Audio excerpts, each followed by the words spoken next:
Back student. आज की इस वीडियो में रेशो हमारा चल ही रहा है। तो आपको जो है आई होप आपने पिछली वीडियो देखी होंगी और आपका रेशो बहुत इजी आपको लग रहा होगा। मैंने पूरी कोशिश की आपको इजी से इजी वे में मैं आपको बताऊं। तो आज की इस वीडियो में हमारा लिक्विडिटी को ही हम कंटिन्यू कर रहे हैं। तो आज की इस वीडियो में हम क्या करने वाले हैं, देखिए हमारे पास करंट लायबिलिटीज दी हुई है 6 लाख, करंट रेशो दिया हुआ है 3:1 और लिक्विड रेशो दिया हुआ 1:1। उसके बाद कुछ नहीं दिया हुआ है, कैलकुलेट इन्वेंट्री, यानी इन्वेंट्री वगैरह कैलकुलेट करो। अगर आप क्वेश्चन को देखोगे सामने फर्स्ट टाइम तो आप बोलोगे यार ये तो इम्पॉसिबल है, कुछ होगा ही नहीं इसमें, किस तरीके से हम कैलकुलेट करेंगे। लेकिन ये क्वेश्चन बहुत इजी है। अब इजी कैसे है, अगर किसी भी क्वेश्चन में किसी फॉर्मूले का आंसर ऑलरेडी गिवन हो, मैंने प्रीवियस वीडियो में बताया आपको, तो यानी समझ लीजिए कि वहीं से यानी क्वेश्चन का स्टार्टिंग है, यानी वही हिंट है, यानी इसी दो फॉर्मूले में हमारे क्वेश्चन का हिंट हाइड है। और आप अगर प्रैक्टिस करेंगे, अगर आपने प्रीवियस वीडियो देखी है तो आप समझ गए होंगे मैं किस और इशारा कर रहा हूं। तो आपने क्या करना है, करंट रेशियो दिया हुआ है 3:1, लिक्विड रेशियो दिया हुआ है 1:1, यहीं से हमारी स्टार्टिंग होगी इस क्वेश्चन की। तो आइए देखते हैं किस तरीके से हम इन्वेंट्री को कैलकुलेट करेंगे। देखिए आपके पास करंट रेशियो है, तो अब देखिए अगर आप सॉल्व करें हम इसको, तो करंट रेशियो का जो फॉर्मूला है, आप अगर करंट रेशियो का फॉर्मूला देखें तो करंट रेशियो का फॉर्मूला क्या होता है, current assets upon current liability. और ये हमारे पास दी हुई है फॉर्म, यानी 3:1। भाई 3/1 को ही तो उन्होंने 3:1 लिखा हुआ है, इसको हम ऐसे भी लिख सकते हैं। तो कहने का मतलब इनकी करंट एसेट्स 3 और करंट लायबिलिटी 1 रही होंगी। अगर करंट एसेट्स 3 लाख थी तो करंट लायबिलिटी 1 लाख रही होंगी। तो हम लेट कर लेते हैं, यानी एज्यूम कर लेते हैं, let current assets equal to 3x और करंट लायबिलिटी हम मान लेते हैं x। अब और लिक्विड रेशो में आप देखिए वही जो है 1:1। अब लिक्विड रेशो का फॉर्मूला क्या है, बहुत ही इजी है। लिक्विड रेशो का फॉर्मूला क्या है, liquid assets upon current liability. तो करंट लायबिलिटी अब इसमें भी वही चीज है 1:1। तो यानी 1:1 का मतलब हम ऐसे लिखा होगा। तो करंट लायबिलिटी तो 1, वो तो ऑलरेडी हमने मान ली। यहाँ पे लिक्विड एसेट्स एक नई चीज आ गई, अब हम लिक्विड एसेट्स को भी मान लेते हैं, लिक्विड एसेट्स। एलए का मतलब क्या है, लिक्विड एसेट्स। तो लिक्विड एसेट्स एज्यूम कर ली हमने x, क्योंकि 1:1 तभी तो रहा होगा कि करंट लायबिलिटी भी 1 और लिक्विड एसेट्स भी 1। तो ये चीज हमने एज्यूम कर ली। अब हम देखते हैं, अब करंट लायबिलिटी आपके पास कितना दिया हुआ है, 6 लाख। तो अब आपके पास करंट लायबिलिटीज दिया हुआ है, और अगर आप देखें करंट रेशियो हमारे पास दिया हुआ है कितना, करंट रेशियो हमारे पास दिया हुआ है 3:1। तो करंट रेशियो को लगाते हैं, current ratio equal to current assets upon current liability. तो अब आप इसमें वैल्यू पुट करते हैं, तो करंट रेशियो हमारे पास दिया हुआ है 3:1, यानी 3:1 ये दिया हुआ है हमारे पास। करंट एसेट्स नहीं है हमारे पास, करंट लायबिलिटी है कितनी, 6 लाख। तो ये हमने किया, हमने कुछ नहीं किया, सिर्फ फॉर्मूले में वैल्यू पुट की। करंट रेशियो हमारे पास दिया हुआ है 3:1 को 3/1 हम लिख सकते हैं, और करंट एसेट्स नहीं है उसको एज इट इज लिखा, और करंट लायबिलिटी है 6 लाख। अब आप क्या करेंगे, क्रॉस मल्टीप्लिकेशन। तो 6 की मल्टीप्लाई 3 से और करंट एसेट्स की मल्टीप्लाई 1 से। तो करंट एसेट्स की मल्टीप्लाई 1 से करता है तो करंट एसेट्स कितना आ जाता है, करंट एसेट्स वही आएगा इक्वल टू 6 3 जब 18, तो 18 लाख आपकी करंट एसेट्स कितनी आ गई, 18 लाख। अब आपके पास करंट एसेट्स आ गई, क्वेश्चन ने इन्वेंट्री पूछा है, तो ये तो यहां से निकाल दें। अभी हमारा कुछ थोड़ी सा और हाफ ही क्वेश्चन हुआ है, अभी और आगे चलेंगे। अब हम क्या कर सकते हैं, अब अभी देखिए अभी हमने किस चीज का फॉर्मूला लगाया, करंट रेशियो का। अब हम लिक्विड रेशियो का फॉर्मूला लगाते हैं, लिक्विड रेशियो। अब लिक्विड रेशियो का फॉर्मूला क्या कहता है, लिक्विड रेशियो का फॉर्मूला कहता है liquid assets upon current liability. तो लिक्विड रेशियो हमारे पास दिया हुआ 1:1, तो इसको हम लिख देंगे 1:1। लिक्विड एसेट्स हमारे पास नहीं है, करंट लायबिलिटी हमारे पास है 6 लाख। वही क्रॉस मल्टीप्लिकेशन, लिक्विड एसेट्स की मल्टीप्लाई 1 से करेंगे तो लिक्विड एसेट्स ही आएगा, 6 की मल्टीप्लाई 1 से करेंगे तो 6 लाख। तो लिक्विड एसेट्स आ गई आपकी। अब आपके पास लिक्विड एसेट्स भी आ गई, करंट एसेट्स भी है, और करंट लायबिलिटी तो गिवन है। अब लिक्विड एसेट्स का फॉर्मूला अगर लगाएं, क्योंकि उसी में हमारा स्टॉक आता है, तो लिक्विड एसेट्स का फॉर्मूला है current assets minus stock. Stock plus prepaid होगा, तो प्रीपेड नहीं है यहाँ पे, खाली स्टॉक लिखेंगे, प्रीपेड नहीं रहा होगा। तो लिक्विड एसेट्स मेरे पास है 6 लाख, करंट एसेट्स मेरे पास है 1 lakh 18,000, sorry 18 lakh minus stock.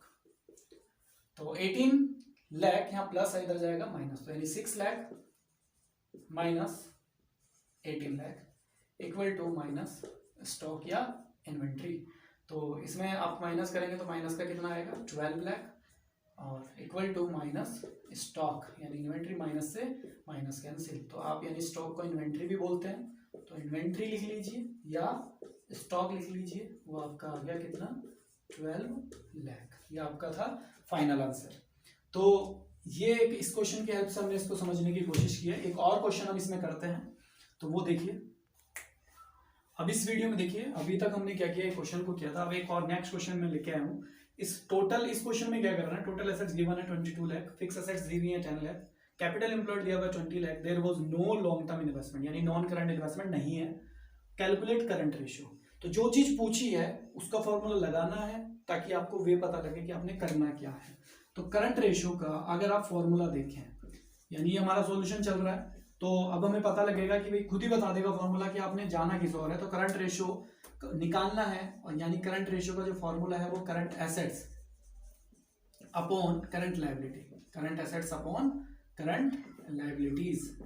तो आपको करंट एसेट्स चाहिए और करंट लायबिलिटी। अगर क्वेश्चन के आप आइटम देखें, एक भी आइटम ऐसा नहीं है जो इनसे लिंक लग रहा हो, आपको डायरेक्ट ना तो करंट एसेट्स दिखेगी ना करंट लायबिलिटी दिखेगी। इसके लिए मैंने आपको बताया, एक ट्रिक बताया मैंने आपको, क्या करना है, बैलेंस शीट बनानी है रफली ऐसे, और ये लायबिलिटी है आपकी और ये एसेट्स है। अब देखिए आपके पास यहाँ पे मैंने बताया शेयर होल्डर फंड होता है, फिर यहाँ पे क्या होता है, नॉन करंट लायबिलिटी होता है, और तीसरी चीज करंट लायबिलिटी होता है। इधर आपका क्या होता है, इधर आपका जो है फिक्स एसेट्स होता है, फिक्स एसेट्स होता है और पहले नंबर पे, और दूसरे पे आपको नॉन करंट इन्वेस्टमेंट कह लो, नॉन करंट इन्वेस्टमेंट कह लो आप, और तीसरे पे होता है आपका करंट एसेट्स। हमें ये चाहिए और ये चाहिए। अब यही दोनों चीजें नहीं है, लेकिन और पॉइंट हमारे पास है, और फिर हमें ये भी पता है कि भाई जो टोटल एसेट्स होती हैं टोटल लायबिलिटी के इक्वल होता है। तो देखिए आपके पास टोटल एसेट्स दिया हुआ है, यानी पूरी टोटल एसेट्स का टोटल आपके पास दिया हुआ है। कितना है टोटल एसेट्स आपके पास, 22 लाख। फॉर्मूला हम बना रहे हैं, साथ साथ मैं फॉर्मूला आपको बता रहा हूँ। एक तरीका है कि डायरेक्ट आपको मैं करवा दूं, लेकिन इस तरीके से आपको कभी भी आप नहीं भूलोगे। तो टोटल एसेट्स हमारे पास 22 लाख दिया। अगर टोटल एसेट्स 22 है तो 22 लाख, टोटल लायबिलिटी भी कितनी होगी, 22 लाख होगी, यानी 22 लाख होगी। उसके बाद फिक्स एसेट्स 10 लाख, जो कि ये है, ये आपके पास दी हुई है 10 लाख। और उन्होंने कैपिटल एम्प्लॉयड, कैपिटल एम्प्लॉयड का मतलब क्या होता है, शेयर होल्डर फंड और नॉन करंट लायबिलिटी को हम क्या बोलते हैं, कैपिटल एम्प्लॉयड, यानी फर्स्ट टू हेडिंग लायबिलिटी की फर्स्ट टू हेडिंग का टोटल क्या होता है, कैपिटल एम्प्लॉयड। इन दोनों का टोटल हमारे पास दिया हुआ है, अलग अलग से नहीं है, टोटल हमारे पास कितना दिया हुआ है, 20 लाख, यानी इन दोनों का टोटल हमारे पास दिया हुआ है 20 लाख। उसके बाद there were no long term investment, यानी ये है ही नहीं, ये कंपनी ने इस बार किया ही नहीं, तो वो जीरो रहा होगा। तो अगर आपको करंट लायबिलिटी निकालनी और करंट एसेट्स निकालनी, बहुत ईजी, हम निकाल सकते हैं। तो 22 लाख में से फिक्स एसेट्स 10 लाख अगर मैं माइनस करूं तो आपकी करंट एसेट्स कितनी आ गई, 12 लाख, जो कि हमें चाहिए। उसके बाद 22 में से अगर इन दोनों का टोटल 20 है तो इसका टोटल कितना होगा, 2 लाख, ये भी आ गया। तो आपको जो चीज चाहिए वो मैंने बिना फॉर्मूले के आपको निकाल के दिखा दी। बस इस चीज को अब क्या करना है, आपने इंप्लीमेंट करना है फॉर्मूले में।